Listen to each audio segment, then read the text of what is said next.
Hello everyone, welcome back to Bonsai Expression, and it is, well, just take a look. The snow hasn't gone and it is extremely cold.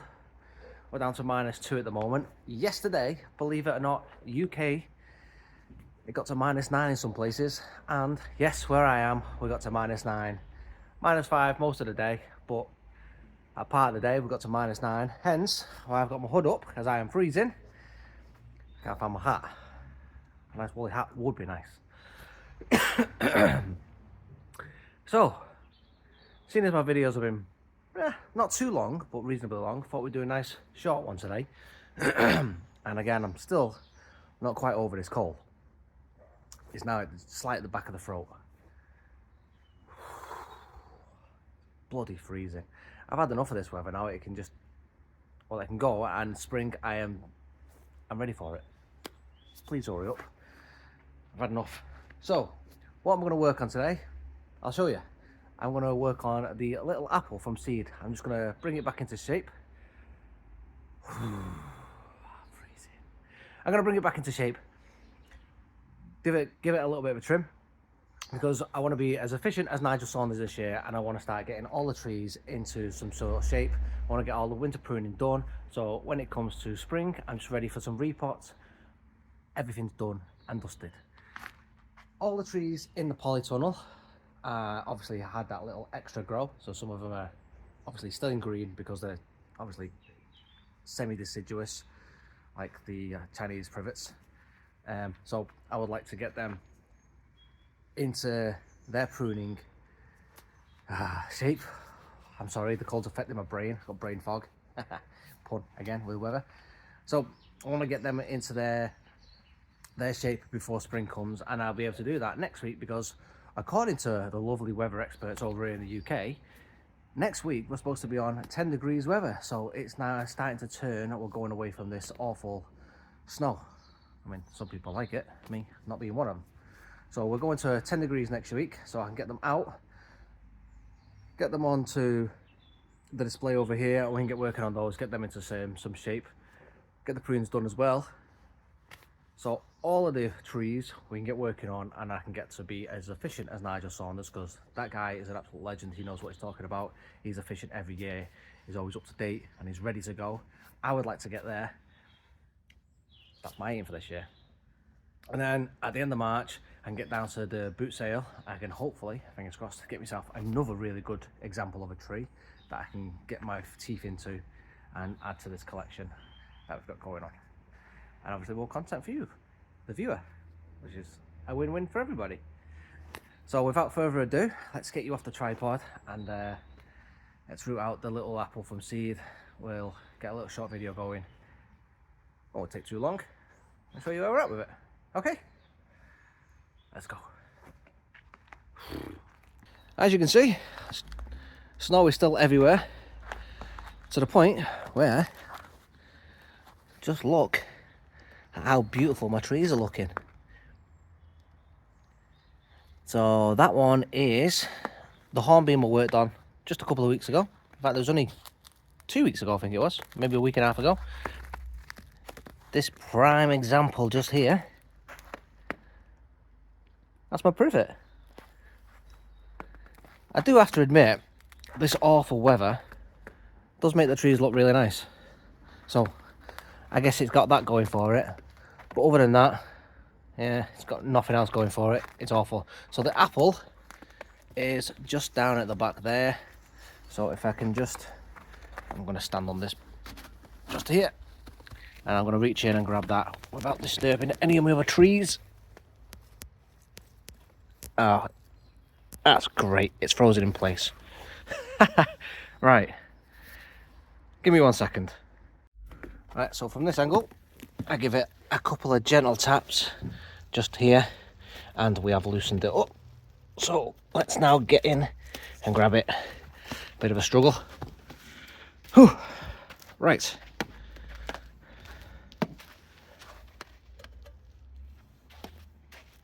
There we go. So as you can see, it's pretty long, and you can't really see much else because everything's frozen on top. But if I just slightly clear this away, gently as I do it, everything's frozen, but you can tell I've got a nice layer of moss under there.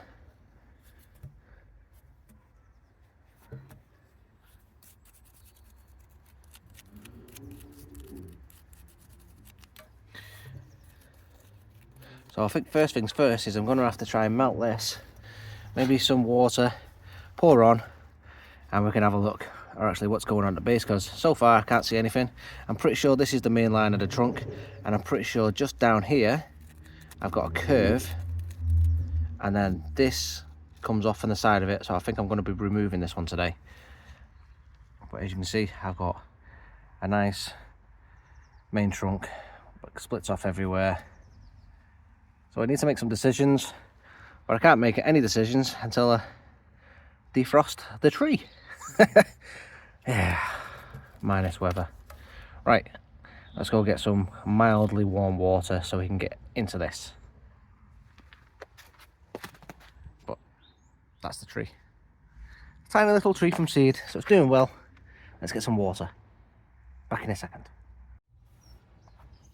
Ooh, it's getting colder. Oh, it's getting colder. It's just dropped to -2. Well, -2.5 according to the thermostat. It's supposed to be getting a little bit warmer, so I think it's getting colder before it gets warmer. So by the end of the day, it's going to 0. But tonight I think it's getting a bit colder, and then tomorrow it's supposed to be going warmer again. Well, we've got a bit of water, so let's see if we can get rid of some of this. Now it's just lukewarm water, it's not hot, and it looks like I've lost a bit of the old moss. So I think them pesky pigeons have been at me with moss again.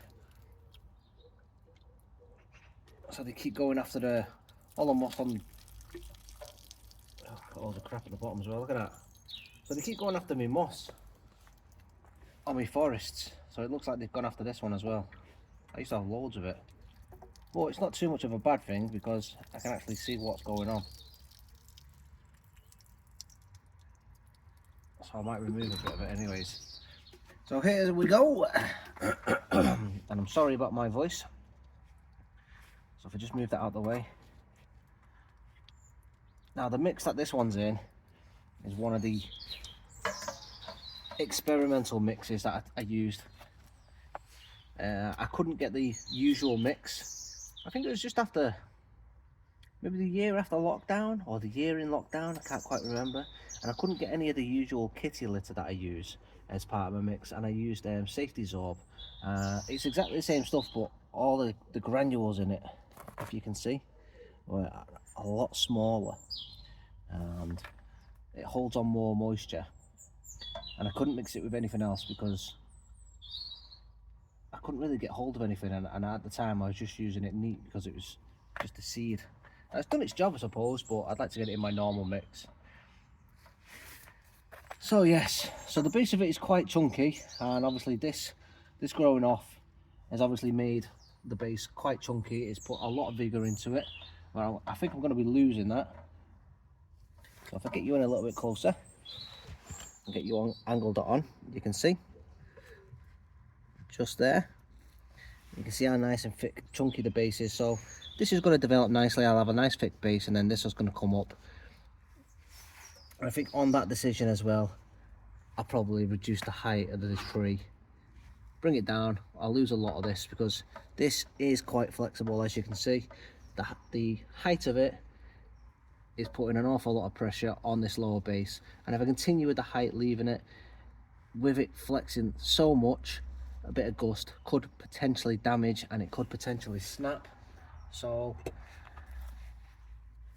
I mean, this section here is actually an awful lot sturdier, so I think over time this is going to continually to put more vigor into this. I think it's already doing it, that's why it's less flexible than this. So I have to lose that anyway. It's putting, the tree's starting to put more vigor into this.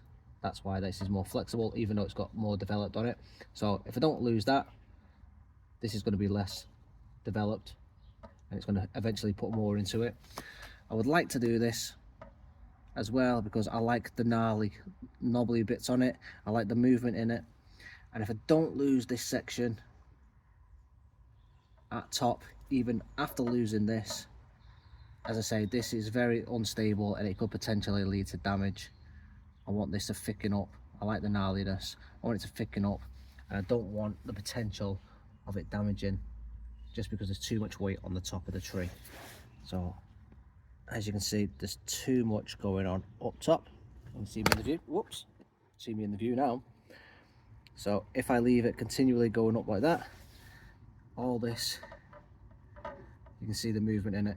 Just a little bit of wind later on down the line, and that will potentially have irreparable damage at the bottom. So for the time being, just to make sure, I'm just going to reduce the height of it, just so I'm not flexing it too much. So I'm just going to come in and just take a little bit off. There we go. So even that now has reduced the flex on it, so I know if I'm moving about, I'm not going to damage it. But first things first, I'm just going to remove this one at the base of the tree. So again, let's move you back down so you can see me do the procedure. So it's this section here. I just need to move the tree so I can get in. Now I've got my concave cutters and I've got my snips. So I'm just going to come in with my snips first, take that off, and then with my concave cutters I'm going to come in and try and neaten up. There we go, neaten up the section.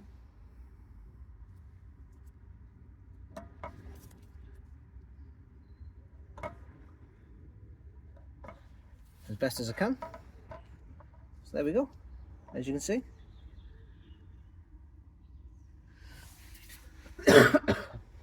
I'm sorry.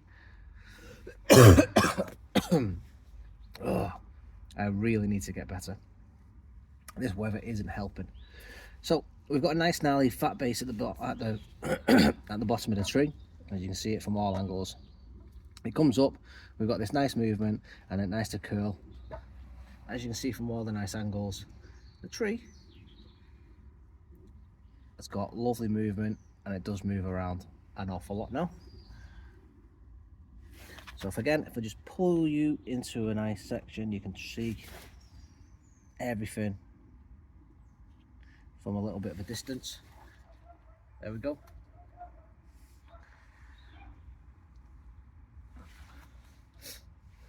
Now the decision I've got from here is, what do I do from here? I could come in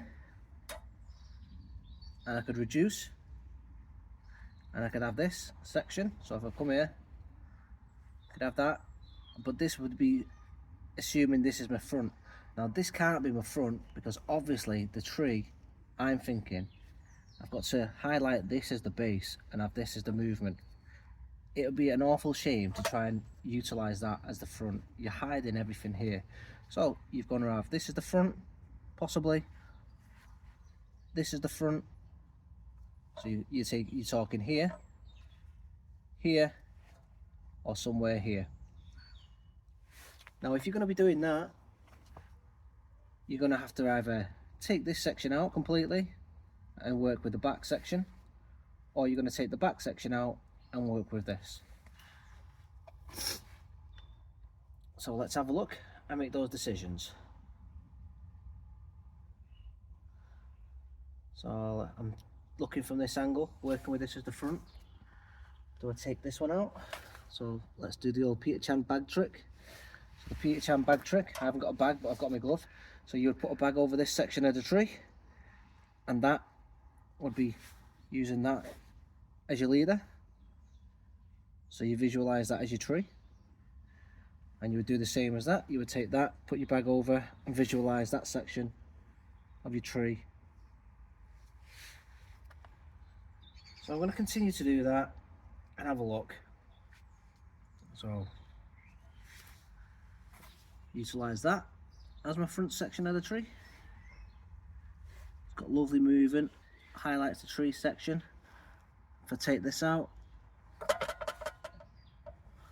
if I take that out,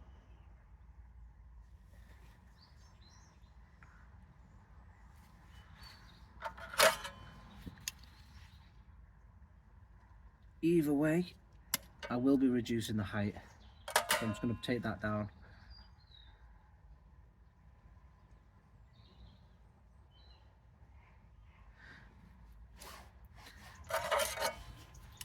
One thing I do know for sure is I'm definitely going to utilise, or not utilise, the length of that branch, and it needs reducing.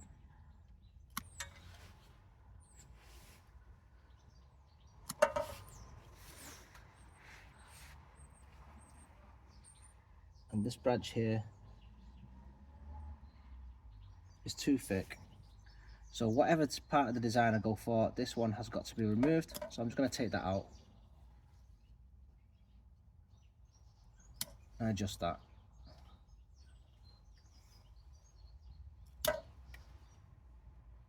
Okay. So this brings me into the decision a little bit easier. Let's have a look again.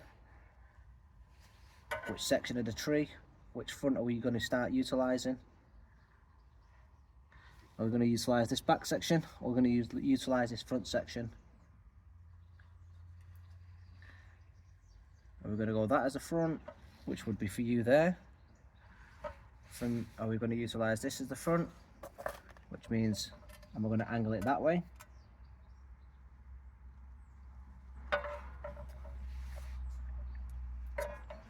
Is that going to be my front?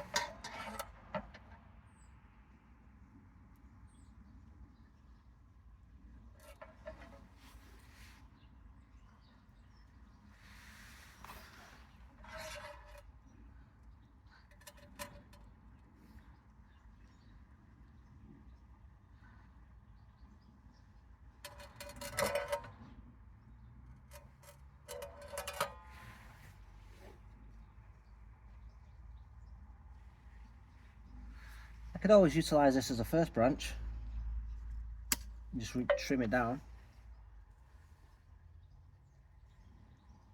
That would potentially work.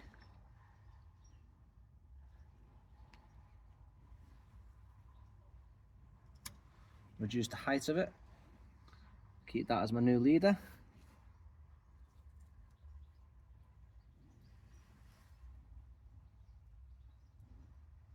Bring that back.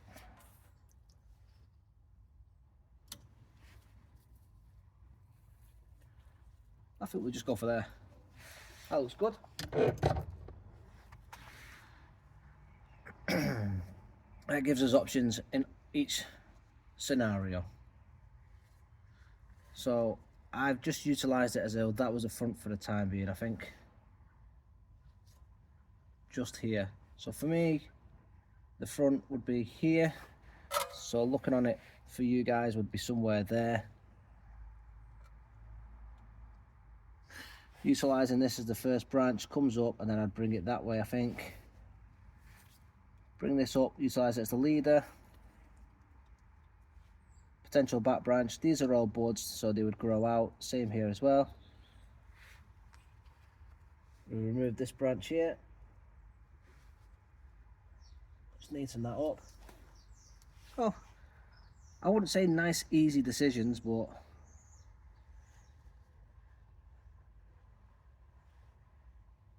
somewhat. In fact, I'm just going to remove this branch.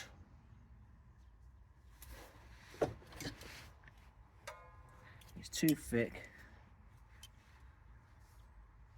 I'm just going to bring it back a little bit more. It's got a knuckle there. I've got buds just on the inside here, it'll probably pop. In fact, let's just get rid of it all together. Let's just leave it as a stick in a pot. There we go. That's the best all-round decision, I think. Yeah, I'm all happy with that. It's best decision, best outcome. There we go. So now it's a neutral decision. It's a neutral outcome. It's a good decision for all angles, depending on which front you go for. If you go for that one, it looks good. Go for that one, even if you angle it. So it's just a nice, easy, basic stick in a pot shape. It's got angles, it's got movement. I'm going to let it bud out again, give me another opportunity to make a decision in the spring when it pops all these lovely buds that are all over the branch, well, all over the trunk. Gives me options for branches.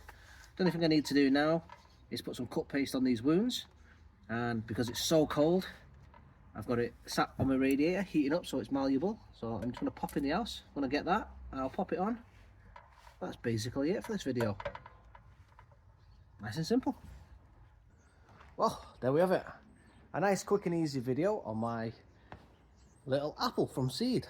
Now, I'm going to pot this up in the spring into a nice bigger pot so it gives it the nice room to grow, because obviously it's a fruit tree. It's going to grow into a nice big apple tree, and then we're going to give it obviously the bonsai treatment, a proper bonsai treatment, so I can get a nice, well, hopefully some nice juicy apples from it, which will look cool because it's going to be a miniature tree and we're going to get full-size apples. Just think, well, just remember, just because it is a bonsai doesn't mean that the fruit's going to get any smaller. I mean, they might get a little bit smaller, but with being a proper full-size tree, that's not necessarily the case. Trees will always produce the fruit, or 9 times out of 10 they will always produce the fruit relative to the proper size fruit. The tree itself you can keep miniature, but the fruit, yeah, you're probably going to get a proper size fruit, which will look awesome. Can you imagine it? The tree going to be roughly this size, maybe a little bit bigger, and then the fruit going to be like real cool. And I'm pretty sure it's a Granny Smith as well, so I'm going to get some awesome, lovely apples off it. So yeah, I want to get it into a decent sized pot, get some growth onto it, and we'll get it some styling and get it growing. It's going to be cool. So, nice easy video, nice and quick, nice and simple. As you can see, I've put the paste on it, and yeah, just going to leave it over in the corner, let it do its thing, and that's ready for some spring growth. Anyway, if you like this one, please do give me a thumbs up. Don't forget to subscribe, because there's still a few of you that are not subscribed, and I would like to have you on board on my journey in bonsai hobby. Watch me grow, watch me fail, watch me succeed. Come and join me. Anyway, I'm off to get out this cold because it's bloody freezing, and I'll see you in the next one. Thanks for watching, everyone. Bye, guys.